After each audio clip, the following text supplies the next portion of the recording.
Let's talk about the recent murder, the killing of Hamas leader Yahya Sinwar. This happened a couple days ago, 2 days of this recording. By the time this comes out, it'll probably be a week from now.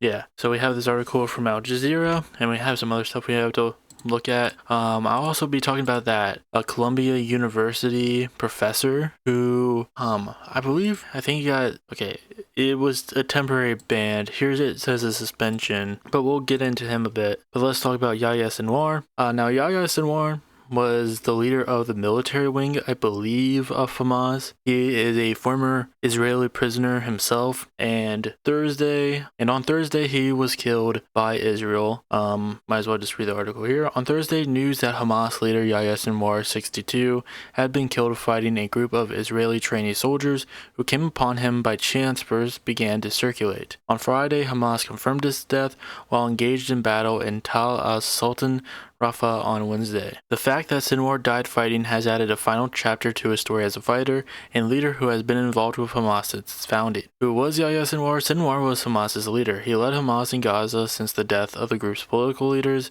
Israel Haniyeh in Tehran, and senior commander Mohammed Deif in Gaza in July this year. He spent 22 years in Israeli prison before being released in 2011 during a prisoner exchange, and I believe he was actually like a big part of that hostage deal, prisoner deal, because it was a hostage deal because I believe Hamas was holding an Israeli soldier hostage, so they were willing to do a exchange between the soldier and I think a few prisoners. I don't think Sinwar was the only one, but I might be wrong. He was said to have directed Hamas's response to the Israeli war on Gaza, as well as the negotiations for a ceasefire. Negotiators at peace talks in Cairo and Doha says Hamas officials would halt discussions to defer to Sinwar in Gaza for instructions. Over the past year, the Israeli military has combed what remains of the Gaza Strip after it leveled much of the enclave's infrastructure and killed more than 42,000 people. Israel has been trying to kill Sinwar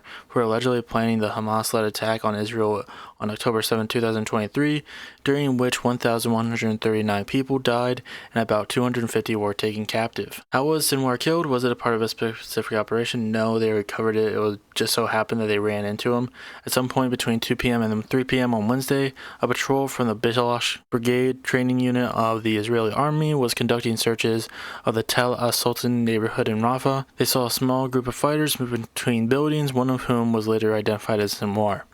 And this kind of goes against what exactly Israel has been trying to paint Sinwar to be, like who they've been trying to paint him to be, because they try to paint him to be this guy who, he never goes out in the open, despite there being a history of him doing that openly before October 7th, even daring Israel to even bomb him.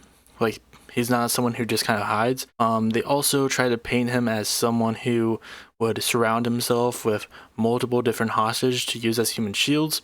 But they found him just with only a small group of fighters. Probably, I think it was only 3. It was, a small group, none of them hostages. That's about it. Using drones to help pinpoint the fighters' locations, the patrol exchanged fire with the group, killing 3 fighters. One fighter moved into a damaged building, and the patrol sent a drone after him. And that's also something about this is so they encounter these people, they use drones, but why is Israel's large assault mostly just bombing indiscriminately? They seem to be able to be very precise with this, but overall they seem to not really care about how precise they are or aren't. Defiant to the end, Sinwar, who was injured and resting in a damaged armchair, threw a stick at the drone that was searching the house, the building to find the last masked fighter. So I think there was a video from the drone of his last moments. So this was Sinwar.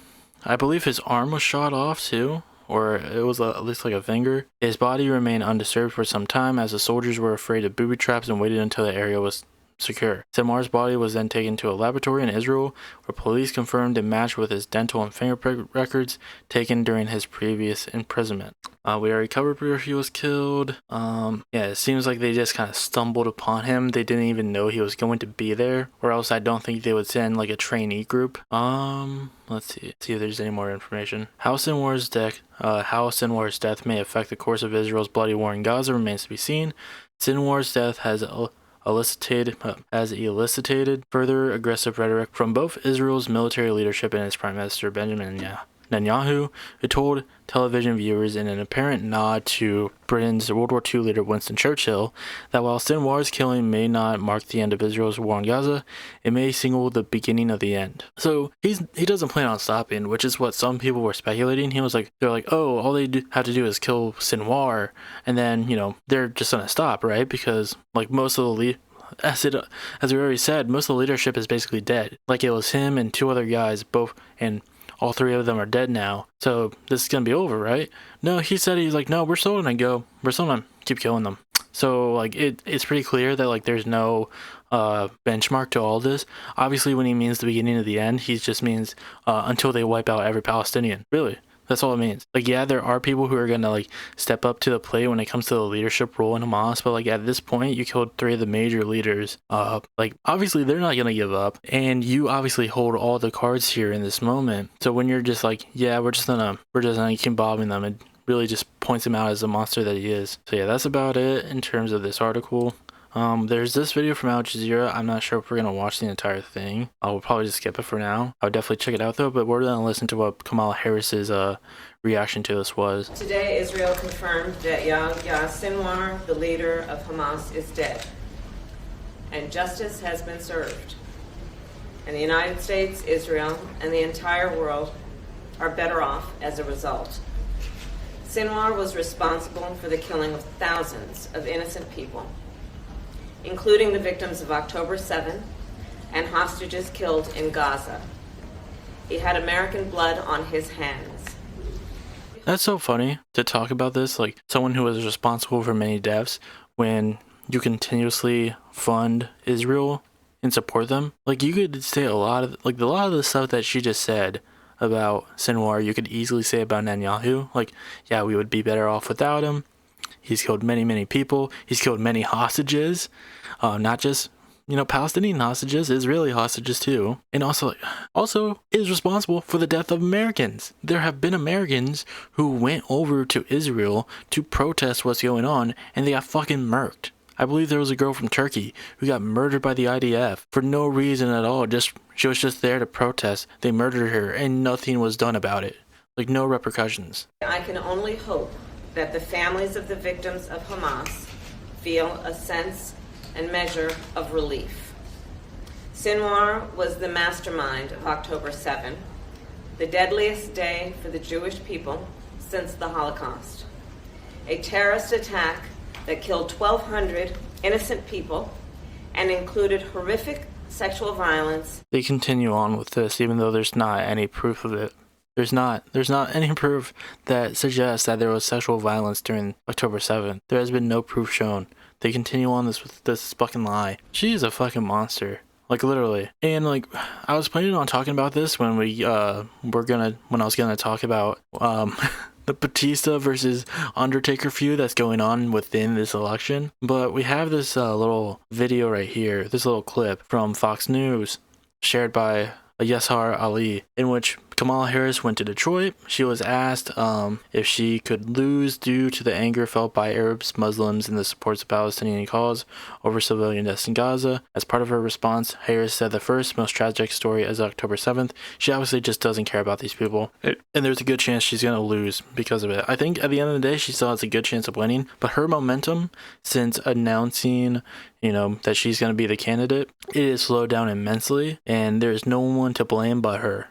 There literally is. There's no one to blame but her. She had everything she could possibly garner to win by having a better messaging around what's going on in Israel, Gaza, showing some spine and pushing back against Netanyahu. But she didn't. She continues to divulge even more, give more leeway to Israel, spouts constant lies that they tell that has been proven false. It's just completely disgusting. I can't watch this anymore. This made my blood boil. Let's just talk about this silly little guy, Shai Divided. He was a Columbia, he's still a professor with Columbia University. You might remember hearing about Columbia University a about a year ago when the student protests were really kicking off, and he has been, I don't know, I haven't heard much about him since then. This was like one of the big major breaking news regarding him. Obviously with, you know, the school year starting back up for colleges, and well, especially with Columbia University, obviously student protests were going to start back up, which they did, and he has found himself in trouble being temporarily banned or suspended for basically harassing students, essentially.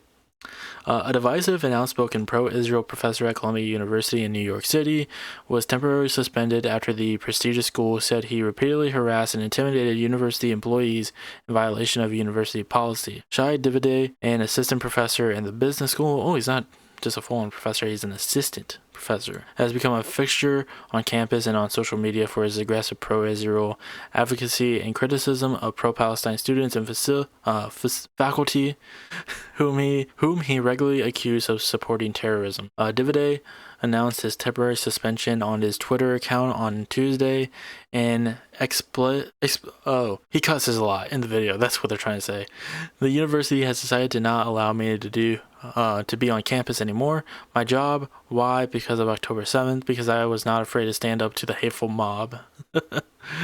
Oh my! He's just an attention-seeking asshole. I believe he also comes from a family who are basically warmongers, they're weapon manufacturers, so that's the thing. This was kind of the original video from months ago that really brought him to my attention, and again, he kind of slipped away from that. I don't think many people care about him, but this is when he made a scene about him getting denied entry to not the campus as a whole, but as a part of the campus that I believe he wasn't even supposed to be in, he didn't have access to anyways. I'm walking with Professor Shai Davidai right outside the gates of Columbia University's campus. He's going to try to enter campus. He has his Columbia University ID. He's trying to enter. 1 second. Oh, I'm sorry, Shai. Hi. 1 second. I want to get this on video that they have deactivated. This is the sound. This is the sound of civil rights being denied of the Jewish professor. Yeah, he made a big scene about that. He was just like, yeah, this is my civil rights being taken away. I mean, he still had his job. I believe that it was just a part of the university he just didn't have access to. And he probably knew that, so he just went there in general. I tried to find the original stuff. It seems like a lot of it has been taken down. This is also a video that kind of blew up recently. I mean, again, it's a video about the original video. Again, I couldn't find much things about this. Shai himself has deleted a lot of videos. I couldn't find that Instagram video that was talked about in that article. But this is just funny. He's not taking part. There's a pro-Palestine protest going on around him, and he just kind of walks through them, and he tries to make the argument that they were attacking him, and then he tries to harass one of the employees. So he's just standing there. They're walking past him, and then he tries to bulldoze his way through them. And then he's just look, they hit me. It's amazing how the assistant director of public safety will not see the number of elbows that I just got in my shin. You are such a administrator. But you know what? There were so many Jewish administrators in Nazi Germany, and you know what? After the war, they said. But you know what? There were so many Jewish administrators in Nazi Germany, and you know what? After the war, they said they did everything they could. Oh my god, he's comparing this guy. He's comparing this guy to Nazis because he got elbowed a lot because he decided to bulldoze through the students. Again, just look at this.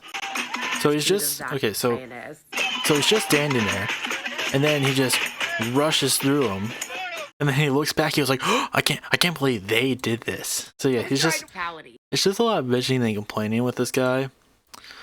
He's also been rambling on Twitter, especially with this guy apparently. Whether or not we agree with students, faculty should never treat them as the enemy. It is our responsibility to engage them in pedagogical, which includes politics processes, not virulent antagonism.